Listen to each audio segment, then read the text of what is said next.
Hello guys, welcome back to our channel Cricket Adda Assam. So big update লৈ নিছো Asia কাপৰ পৰা। Yes. So UAE versus পাকিস্তানৰ যি ডু অৰ ডাই মেচ আছিল আজি আৰম্ভ। যোনে জিকে হেতু টিমে সুপাৰ 4 খেলিব। আৰু আমি গম পাও যে পাকিস্তানে এখন মেচ জিকিছে, UAE এখন মেচ জিকিছে।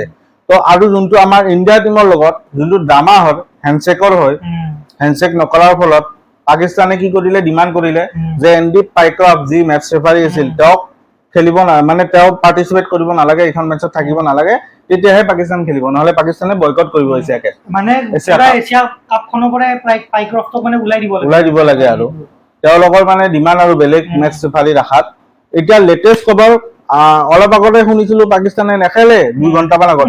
তাৰ পিছত পাকিস্তানে আমাৰ টিম হোটেল পালে, মানে ফিল্ড গ্ৰাউণ্ড পালে, হোটেলৰ পৰা গ্ৰাউণ্ড পালে, আহিলে।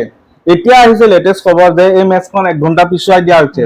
ফৰ্মাৰ টাইমতে 8টা বজাৰ পৰা আমি সকলোৱে জানো এছিয়া কাপৰ টাইমিং 8টা বজাৰ পৰা, এতিয়া মেচখন 9টা বজাৰ পৰা আৰম্ভ হ'ব।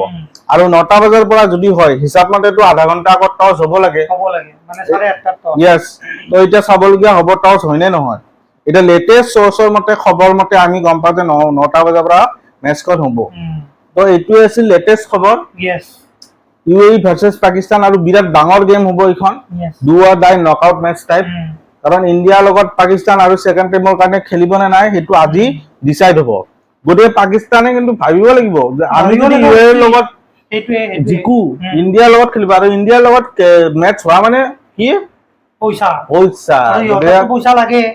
ইমান দম্ভালি মাৰি যে সিহঁতে ইমান দেখালে যে এছিয়া কাপ বয়কট কৰিম, কিবা কৰিম, সিহঁতৰ অকাতটো ইমান। আৰু ক'ত পায় যা এটা কথা কৈ দিও, এছিয়া কাপ যদি এখন মেচ বয়কট কৰে there will be consequences. Yes. So এটোৱে আৰু বেছি লম্বা নকৰো। That's it for it guys.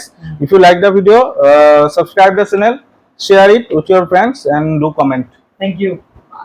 Audio Jungle.